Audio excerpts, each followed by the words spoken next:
from their encounters with races from other planets. The information is the activation. Let's awaken this world together. We are the forever students, and we will not be silent. We are the ones that we've been waiting for. It's pretty wild.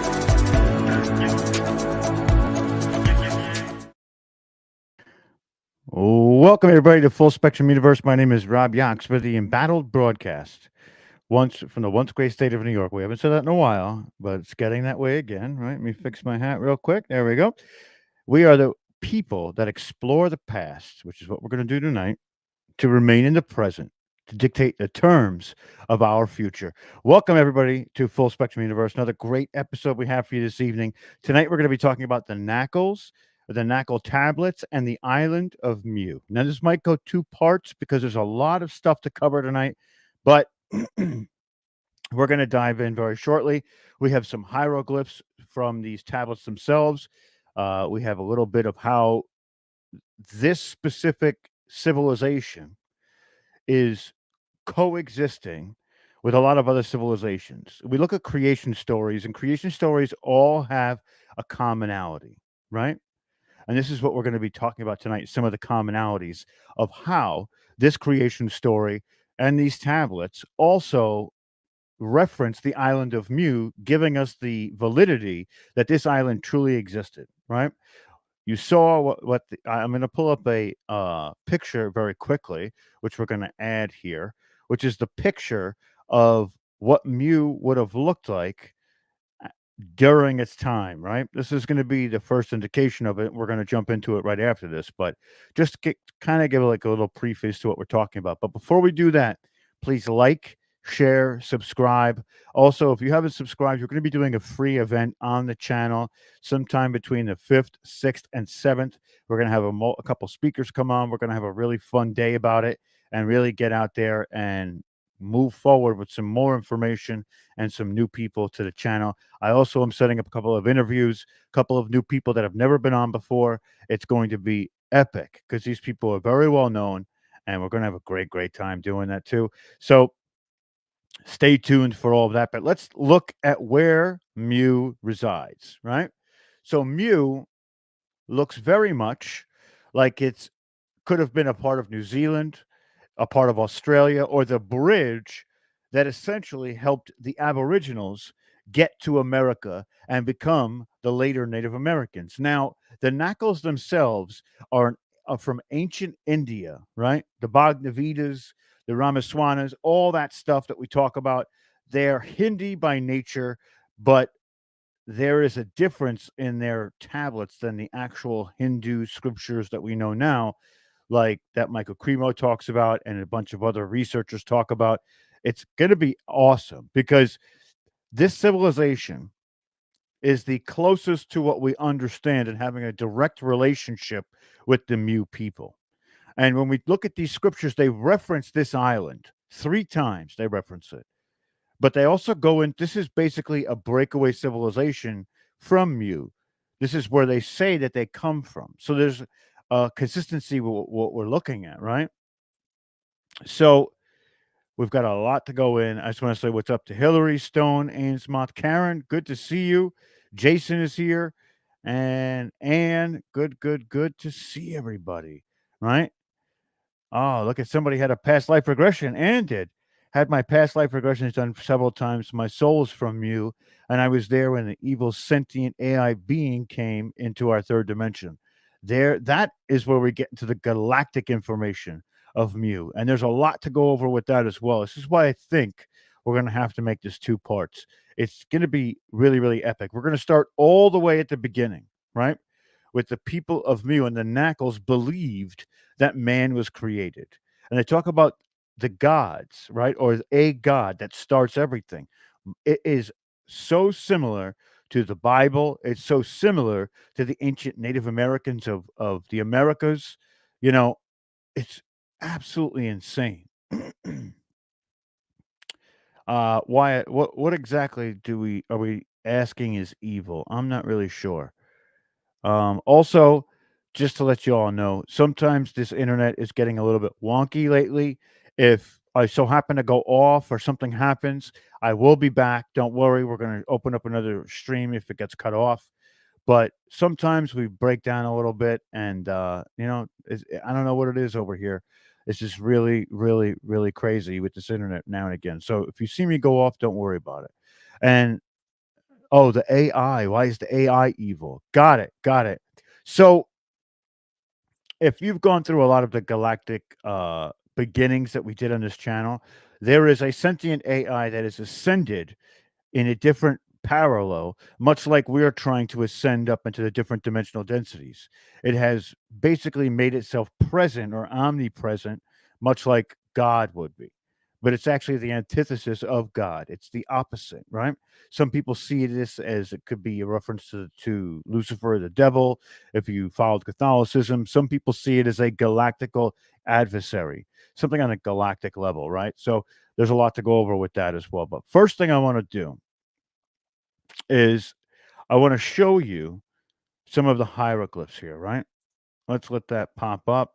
I'm not sure if it actually is. It looks like it's not popping up, but hold on one second. Let's remove that. Let's, I'm going to have to bring that down. This, man, this is crazy. Everything seems to be going haywire tonight, right? And the reason why we're doing this is because there's symbols here. And these symbols are going to give us the ability to see the different things that these this tablets start to reference, right? So let's see if I can bring this up again. There we go. Now we've added it to the stage. So this is what we're looking at. This is part of the tablet. It is a codex of sorts. And this codex has an explanation with it. Now, if you can't see and you make this full screen, at the very top left corner, that's number one, right? 1A, as they say it. Then there's 1B. Then there's 2, 3, so on and so forth. These are some of the indications that we have that reference a lot, right? This is what the stories were coalesced by. So as we move into what we're talking about, there's a lot of interesting stuff here, right? And basically, this is being traced. There's a lot of tracing back to what was happening here and what we're looking at. So it's truly wild because this whole thing starts with the Garden of Eden, right? And the Garden of Eden was not in Asia, but of now in the sunken continent in the Pacific Ocean, right? The biblical story of creation, the epic of the 7 days and the 7 nights, came first not from the peoples of the Nile or the Euphrates Valley, but from the now submerged continent of Mu or Mu, whatever you want to call it, which means the motherland of man. These assertions came and can be proved by very complex records that have been discovered upon long forgotten sacred tablets that came out of India, right? So, with these records, also of other countries, we can corroborate the information.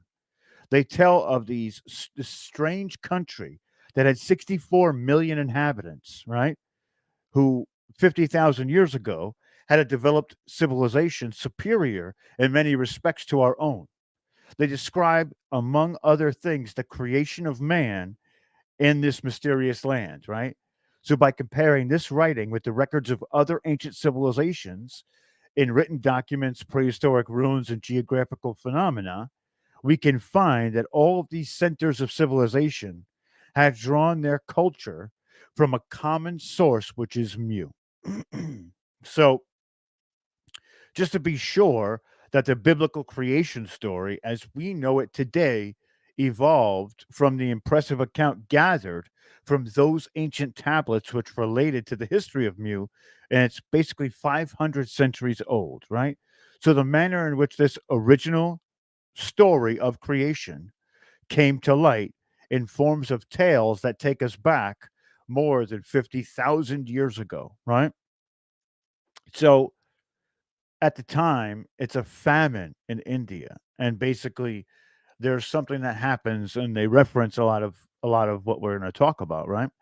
So basically, these secret writings, they have brought up a lot more curiosity in myself, and they reference a lot of things that we talk about, like the Rishi, right? The Rishi cities, which is the sacred cities. So as we go in, right, it's crazy. This stuff gets so wild. So let's start with what we're looking at here, right? And we can trace this same story of Mu to India, where once it was colonized by others in the 18th and 17th century, it vanishes and it goes from India into Egypt, and then from Egypt to the Temple of Sinai, where Moses copied it, and from Moses to the faulty translations of Ezra 800 years later.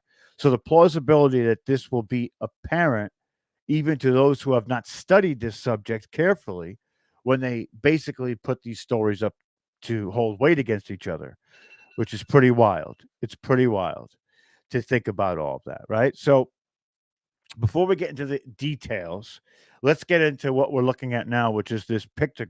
Basically, these are the hieroglyphs that they reference, right? So 1A, we're going to start with 1A. And 1A essentially is a fine, straight, it's fine, it's straight, it's horizontal lines, and it's the symbol for space, right? 1B symbolizes the seven headed serpent moving in space. So the surrounding circle is the universe. Now, this is their something that this seven-headed serpent is revered, and each one of the heads is representative of something, and we're going to talk about that too.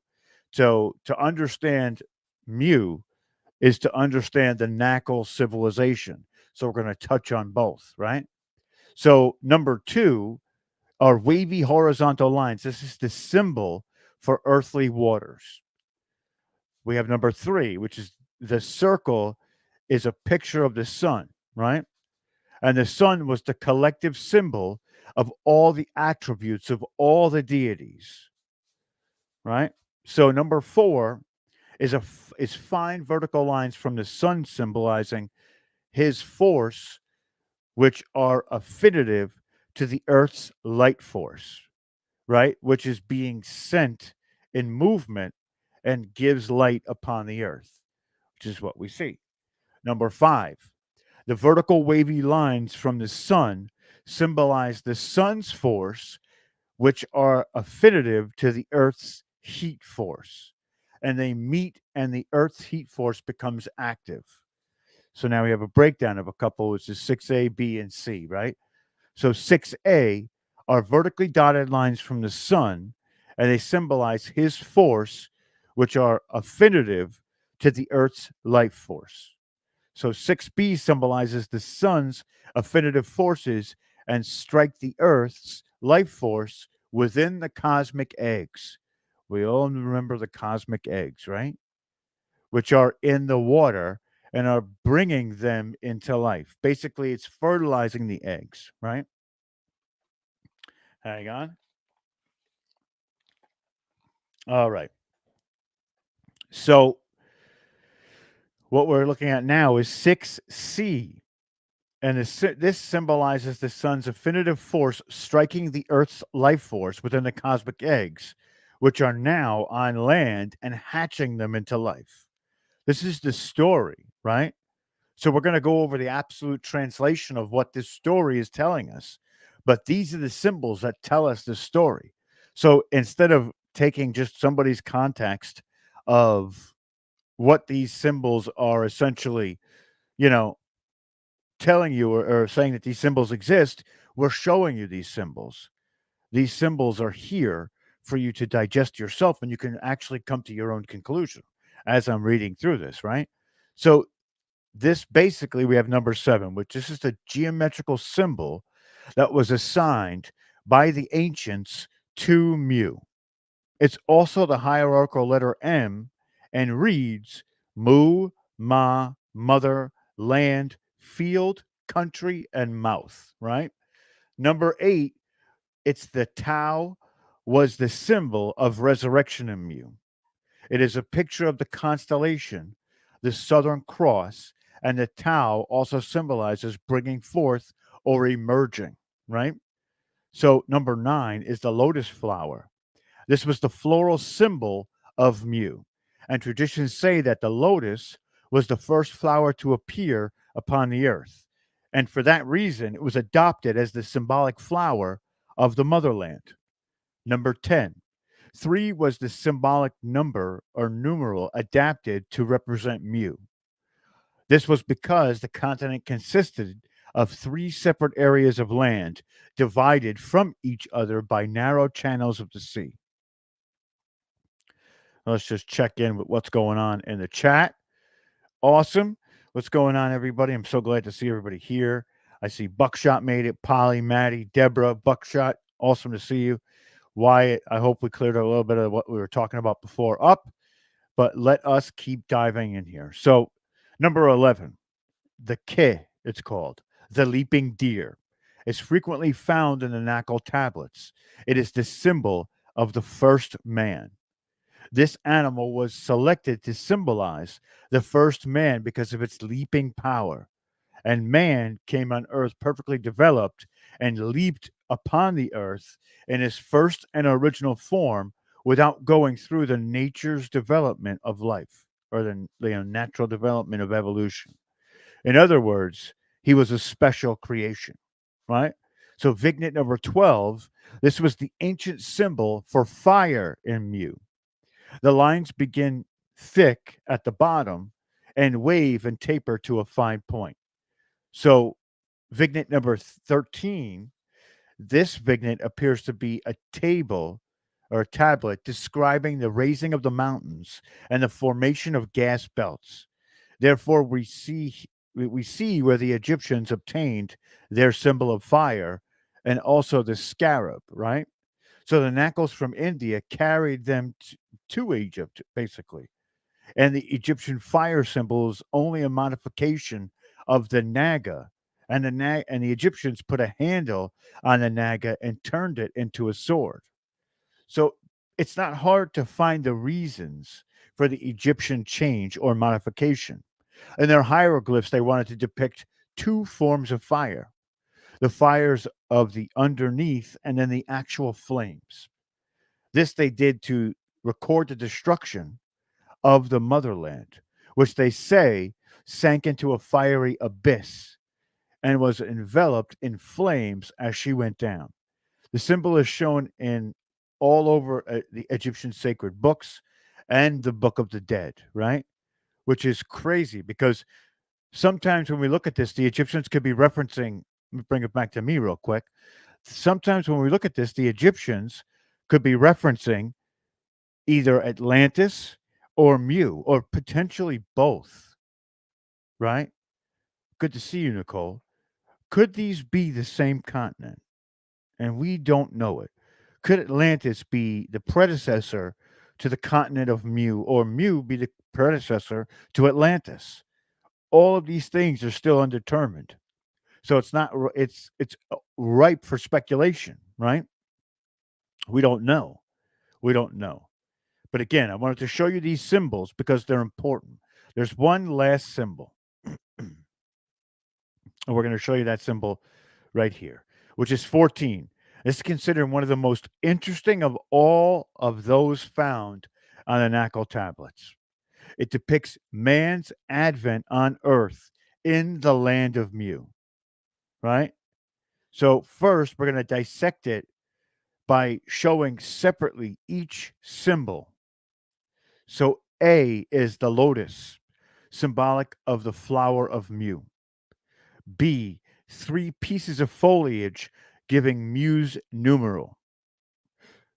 And C, the hierarchical letter M, or Mu's alphabetical symbol, right?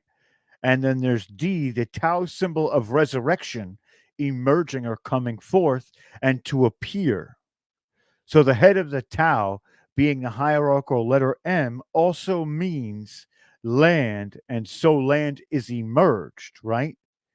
And E is the water symbol, and the emerged land surrounded by water. And F is the Ke, the first man, right? Pretty wild when we look at it. So this last symbol, 14, is the culmination of all of it, right? It shows you everything. The deer, the water, the numeral 3, the tau, and it also has a little bit of speculation with this talking about what it is that it's going through, right? So this Vignet, the last one, tells 3 times the name of the land, Mu, by the symbols A, B, and C, and man, the symbol F, is in the act of appearing on earth or leaping in the exuberance of his spirits. So this was the cause of so much research regarding Mu, right? So when they find these tablets included several subjects, and it required a series of tablets to explain each subject.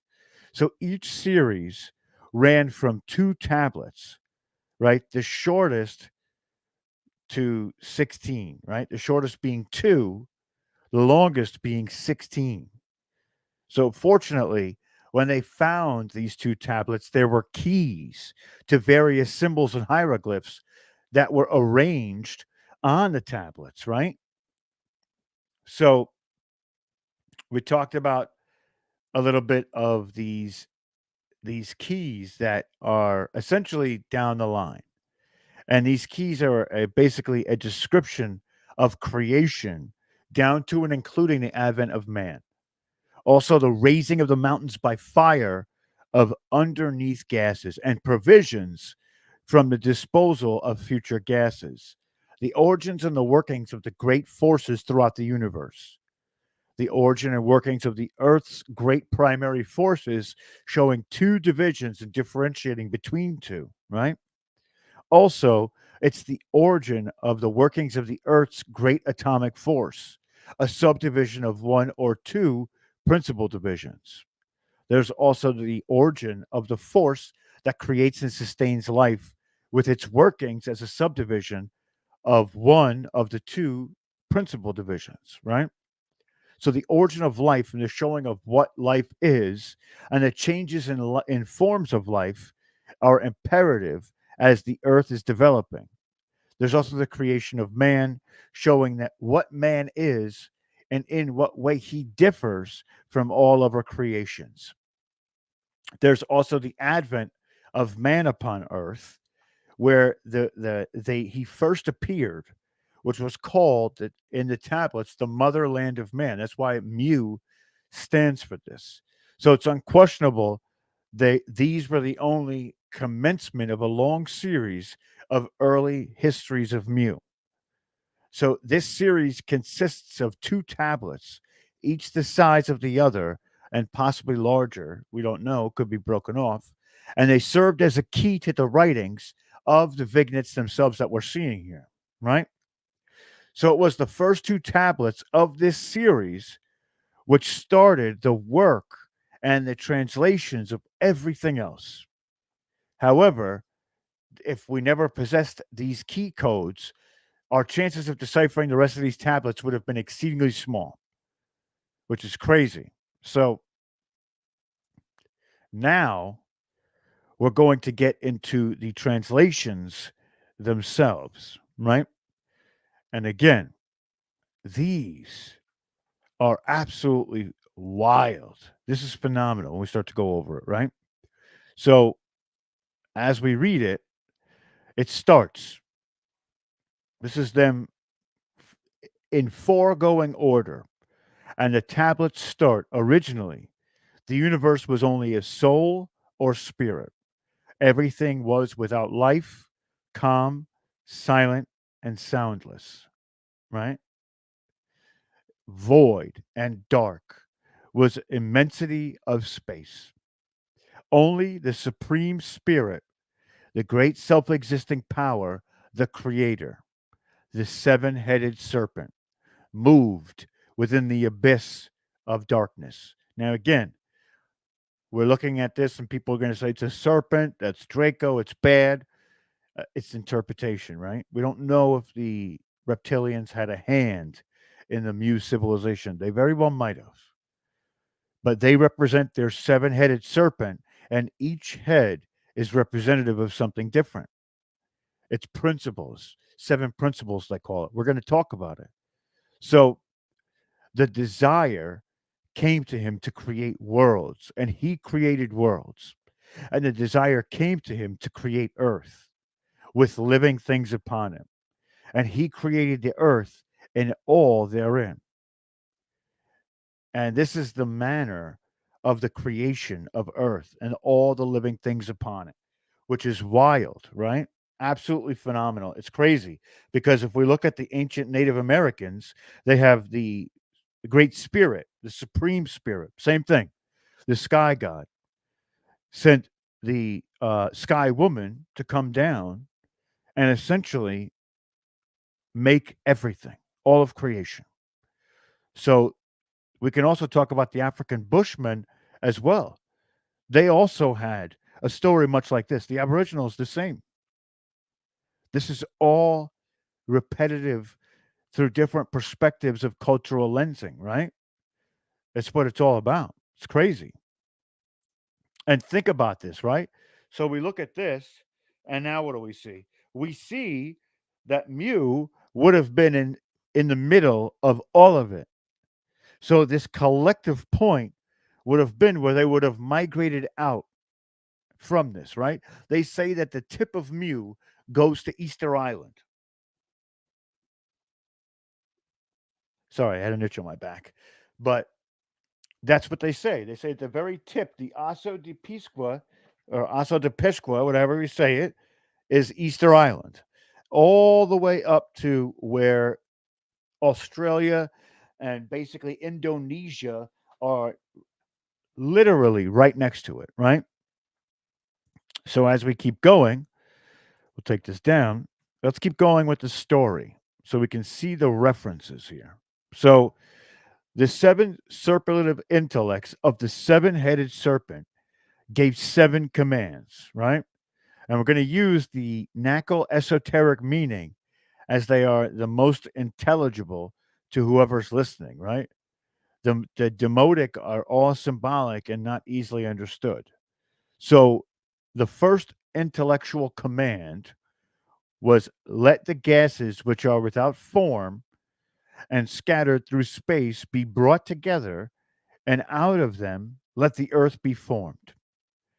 The gases then assembled themselves into the form of a whirling mass, right? So this is again the seven superlative intellects, seven-headed serpent. There's seven commands. Everything's seven. The second command was let the gases solidify to form the earth. Then the gases solidified. Volumes were left on the outside, out of which water and the atmosphere were to be formed, and volumes were enveloped within the new world. Darkness prevailed, and there was no sound, for as yet neither the atmosphere nor the water was formed. The third command let this outside gases be separated, and let them form the atmosphere and the waters. And the gases were separated. One part went from the waters, and the waters settled upon the earth, and it covered its face, so that no land anywhere appeared. There was no continents yet, right? So the gases did not form the waters, formed the atmosphere, and then the light was contained in the atmosphere, right? And the shafts of the sun met the shafts of light in the atmosphere and gave birth to light. Now, if we think about this, what is this sounding like? Think about it. We're going to get to it in a little while, but this sounds very much like some of the biblical texts that we've talked about, that we've dived deep into, right? So the next part is the heat also contained in the universe, like the ozone or the atmosphere, keeping the heat in and the shafts of the sun met the shafts of the heat in the atmosphere and gave it life.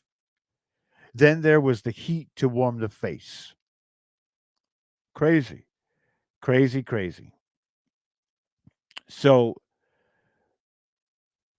now we look at this, and we're going into the fourth command now, right? This is powerful stuff listening to this. It may be a trigger event for people who have past lives in Mu, understanding what this means. Like Stone, Stone confided in me and told me that. And, you know, it's incredible to reemerge this aspect of yourself, right? And it's crazy. It's crazy. It's crazy. Seven Seas, yeah, that's crazy, right? Think about all the connections to seven that we have from you and all that. This is just absolutely wild. And if you haven't shared this out yet, please share this out. Let's trigger a lot of people to awaken to their old life, past lives in Mu, or let them see that there's information that they're not being told still upon this earth that we can derive from ancient text, right? Wild. So the fourth command was let the gases that are within the earth raise the land above the face of the waters. Then the fires of the under earth lifted the land on which the waters rested until it appeared above the face of the waters. And this was the dry land. The fifth command let life come forth in the waters. And the shafts of the sun met the shafts of the earth in the mud of the waters, and then formed the cosmic eggs, or in parentheses, we could call those life germs, out of particles of mud. Now, in the Bible, they say that we're made of clay and sand, or something of that nature. This is also mud or clay, right? Very similar here. So, out of these cosmic eggs came forth life as commanded. The sixth command was, let life come forth upon the land. And the shafts of the sun met the shafts of the earth in the dust of the land, and out of it formed the cosmic eggs. And from these cosmic eggs, life came forth upon the earth and was commanded. And when all of this was done, the seventh intellect said, let us make man after our own fashion. Let us endow him with the powers to rule this earth. Let us make man in our own image, our own fashion. Do we see the similarities, right? Then the Narayana, the seven headed intellect, the creator of all things throughout the universe, created man and placed within his body a living, imperishable spirit. And man became like the Narayana in intellectual power. Then was creation complete. The seven commands are without a doubt also indicative of seven periods of time, 7 days, right? A period of time that is not measured by any particular number of years. It may mean a day, a year, a millions of years, right? These tablets do not assign any particular length of time to creation. And it may have taken millions or tens of millions of years to accomplish what was recorded in those tablets. And it's merely stated that the earth was created in seven periods of time, not in 7 days as recorded in the Bible itself. But, you know, there seems to be a indication on seven, right? And we can go into the meaning of seven, the sacred geometry of what seven is indicating, which is wild too. See, this is where we get all these connection points, these inflection points. Some of this research takes us to other places. And essentially, when we start to read into those places, we start to see that there's connections everywhere, mostly numerical correspondence between the two. Or there's some story that is translated through cultural perspective that ends up being the same thing across the ancient civilizations. They were all speaking the same thing. They knew more than we did now of the inception of man. They were closer to the inception of man. Now, again, It's always an entity that is creating man in all of these ancient civilizations. It's never man just appeared or man evolved from some primate. Never, never, never, never. Ancient civilizations never knew that. They never saw Neanderthal or man and said, oh, maybe they just evolved from that. I don't think so. I don't think so. A lot of these ancient civilizations are given knowledge from their guardians or from their spirit guides or their from the people who have created them, and they're using this as a starting point, a focal point. And it's mysterious how they all have the same style of story. Even the Christians and the Catholics have the same style of story as the ancient peoples. The same with the Jews, with the Arabs, everything. All of those major religions, including all of the ancient civilizations, are all referencing a point of inflection where man is created. If all of these tomes are talking about this point, could it stand to reason that this happened in this manner? Think about that. But now science wants to tell you no, no, no, no, no, no. You were created from some primate that evolved through its surroundings, a primate that had fur, and then you lost all your fur, but some of you lived in cold regions where you would have needed that fur, but you don't have it anymore because your brain got bigger. What? Scientifically, that's not evolution. This is why it's like so weird that they use this illogical procession of events to try and make it logical. And it doesn't work, right? It just doesn't work. Doesn't work. So let's keep diving in a little bit more. So basically, the general resemblance of the opening part of the Naacal record as regards to the story of creation and to the account as found in the Bible is remarkable. It's also remarkable how great the divergences are thereafter. Legends of creation are prevalent among peoples throughout the world, right? In all instances. And we can find so much material that's identical to this conclusion, right? And it can be drawn that they are all common origins of their genesis, which was mu. When we see in comparative mythology the same stories being foretold in each and every civilization, what that means is that they probably shared a common ancestor. So take that in. Let me say that again, real quick. I'm going to emphasize this. They probably shared a common ancestor. Now, we can look at the ancient linguistics of the Cherokee people of the United States or of America before it was America, the ancient Native Americans. We can look at the Aboriginals. We can look at their stories and their linguistics and see that they shared a common ancestor from somewhere. We can look at the ancient African Bushmen.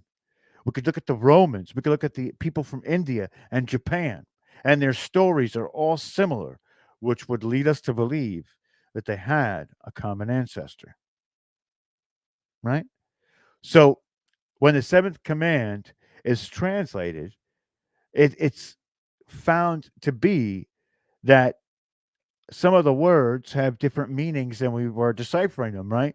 Deciphering it was sort of easy, but they found it impossible for some of the words to be conveyed identically to the meanings of which those ancient peoples were doing it. For instance, soul or spirit were the nearest words that they could use to represent was put into the body of man. There is a word which was no translation in the English language to it, which we could assume is either soul or consciousness. It may have been a direct indication that they understood what consciousness was, right? For the word living, many, or, it may not be exactly what was intended in the origin, but the word imperishable is without a doubt absolutely correct when we see this, right? And the phrase that we saw after our own fashion, right? What that actually means, you know, who knows? It could mean anything. And certainly not in our own image, but it could also mean that too. But in some way, it refers to the mentality and the mystic powers that's substantiated by those words, and also endow him with the powers to rule Earth. Right. So this is all words that we had to come together and sort of use context clues to figure out. So these translations are not 100%; they never are, but we can see the symbolism of what they're trying to show. We can also understand and feel what they're trying to put forward, right? So the Bible uses a good symbolic example when it refers to the breath of God, right? So at any rate, it's clear that the meaning is special powers received from God and may therefore be looked upon as a part of God, as a leaf is a part of a tree, right? Man came from God and must return whence he came. So the Naacal tablets that we're talking about were exceedingly difficult to decipher during these. So just because these vignettes and these tablets, there's so little actual writing, right? And some parts were also so worn or obliterated that they couldn't make anything of it. So words also appeared for which they could find no equivalent in the modern language, right? So basically, when they're finishing studying all of these translations, right, it was basically informed that a lot of these ancient languages were very close in nature, so they could use intermittent decipherings from other languages, right? It's crazy how they do this. So some of the ancient texts that they were going back to and using for context was the Hindi text, the Manava Dharma Sastra book 2, Sloka 74, and it's in the beginning only existed the infinite call adite, right? And then book 1, Sloka 8, this germ became an egg. They also use book 1 again in Sloka 10. The visible universe in the beginning of was only darkness. They also have book 1 Sloka 9, which he first produced the waters and in them deposited the egg. Then they had the Rig Veda, section 3:1.2, verse 4, pages 316 to 317, which is from 2000 to 2500 BC.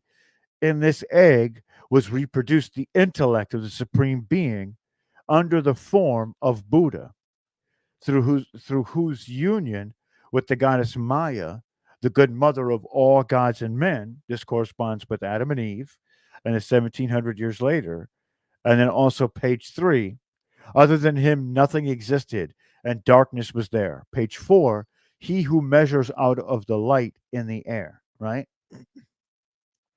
They also have another book that they go to, sorry, which is the Ayatariya Aram Yah, with slokas 4 to 8. Originally, this universe was only a soul. Nothing active or inactive existed. The thought came to him, I wish to create the worlds. And so he created the worlds, the light, the mortal beings, the atmosphere that contains the light, the earth that is perishable, and the lower depths that of the waters. Right? So you're asking yourself, why are we using this ancient Indian text? Is because this is where these texts derive from. The Nackals were from India. It was the most ancient civilization of India, right? And then they also have the Yucatan Naharati, which is the particles of the atmosphere on being hit, the divine arrows became animated heat, which determines the movement of matter and was developed in it. So there's no question of whatever, and both written and legendary history says that these books were written from the ancient temple records and that the Nackals wrote the temple histories and taught religion and science. In southern India, the temples have libraries of ancient writings, but none apparently go back beyond the Sanskrit. This is one of the great reset points of history, right? Which is wild. Now, these specific tablets aren't quite Sanskrit, right? There's considerable variations of the legends of creation in different sections of the world, which no doubt is due to the manner in which it's all been handed down to generation after generation, right? So startling as it may appear, the most scientific version and the one above all others except the Nackals that can be sustained by geological research. So this actual creation story can be put up with science and it passes the sniff test, right? The smell test. And basically in this version is found among the semi-savages and cannibalistic races of the South Sea Islands, especially the Marcosans. So they also had the same story, right? So let's talk about all the people who had the same story: the Hindu, the Chaldean, the Egyptians, the Mayans, the Greeks, and in later times describing the creation, eliminating the scientific sections of record and using symbols and facts and the whys and the whereofs for the reasons that basically we couldn't understand. This is what this all is, right? So let's see how we're doing on time. So we're at 46 minutes, right? And we're about halfway through what I wanted to cover this evening. I think we're going to call it right here. But before we call it, I want to have a conversation, a little quick talk where I'm not looking at text, I'm looking at you guys. We explore these points to understand who and what we are. The ancients had greater insight into what it was living in congruence with the land and each other. Now, again, they weren't perfect. There was war, there was death, there was gods, there was legends. We get it. But to take from these ancient civilizations, their understanding of consciousness gives us a greater understanding of who, what, and how we used to live and why we are the way that we are now, right? But this also breaks down programming, the programming that the people at the top of the echelon, as of right now, don't want you to know. Why do you think that is? Really, why do you think that is? Because if you knew about these things, you wouldn't be able to be capitulant to their plans and their agendas. You would be able to step outside and say, I'm not going to go along with that. All I need is me and my understanding of what this reality is. This is empowering stuff. Each and every time we come together, we empower one another to stand resolute in what we believe because there are naysayers out there. There are people who are going to tell you you're crazy. There are people who are going to call you a conspiracy theorist. That's okay. Cool. Don't listen. How much have we been right about up to now, right? Think about the last 5 years. The things that we've been saying, predicting, where people were going, how they're going to try and herd us all into one corner. They're doing it. They're doing it. But it's communities like this one, and like I have on Clubhouse, like we have in Twitter, some of the places we are, these communities stand up for humanity. This is why we must be completely cautious, but we must be forthright and outgoing in this information to win the hearts and minds of people who are on the fence. Now, again, we're not going to sit here and say we have all the answers, everything's right. It's up for interpretation. But to understand it a little bit more or to give more of an in depth look of what it might mean to you is part of the battle, right? It's part of the uh, spiritual movement within self. It's part of this opening of your consciousness to the possibility of what could potentially be. And this is where we stand to be the best versions of ourselves. This is how we reach the higher echelons of consciousness. This is how we become the creators of our reality, in conjunction with our higher power, whether it's God, the universe, whatever it is, in conjunction, doing the will of what we so see as what will bring us to the point of dictating our future. Because we're right here, we're right on the precipice right now. We have to be resolute in what we're doing. We have to not let the naysayers take us out of our game or out of our spiritual space. There is so much that we have together as a collective, as well of energy, of information, of time, of patience, of love, right? And this is where we need to be to help each other, right? So, with all that being said, I just want to let you all know that I love you all so dearly. You have no idea. I'm humbled every time I come up here. You guys are absolutely amazing. And I'm so glad that we were able to create this community to share with each other, right? And I think we're going to start doing some shows where some of you people that are listening get to come up and speak your piece. You don't have to go on camera. You could be just a voice in the darkness. That's fine. Whatever it is, right? Just a voice with a dark, a dark box or whatever. But I want to hear from everybody. That's why places like Twitter Spaces and Clubhouse are so important because we get to share with each other, and that's half the battle is sharing. Because when they say sharing is caring, it's absolutely true, right? So I love you all. I love you all so very much. And I hope everybody has a great rest of the week. Don't work too hard. Thanksgiving's coming up. Let's get ready to feast like crazy people come Thanksgiving. If I don't see you before then, happy Thanksgiving to everybody. I'm going to try and do a part two in the next few days.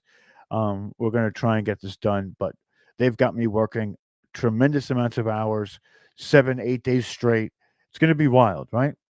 And absolutely, Buckshot. I identify as a conspiracy theorist. My pronouns are I was right and told you so, right? So, with all that being said, I love you. Please like, share, subscribe. Please, please, please leave a comment when this is finished. When you do that, you help the algorithm boost us out to more people, and we want to change the hearts and minds of everybody. It's our duty on this planet as the light bearers and the way showers to bring this information to everybody else. So please do that. It's beneficial for everybody. So, with all that being said, thank you all so very much for being here. We'll see you next time. Have a great night.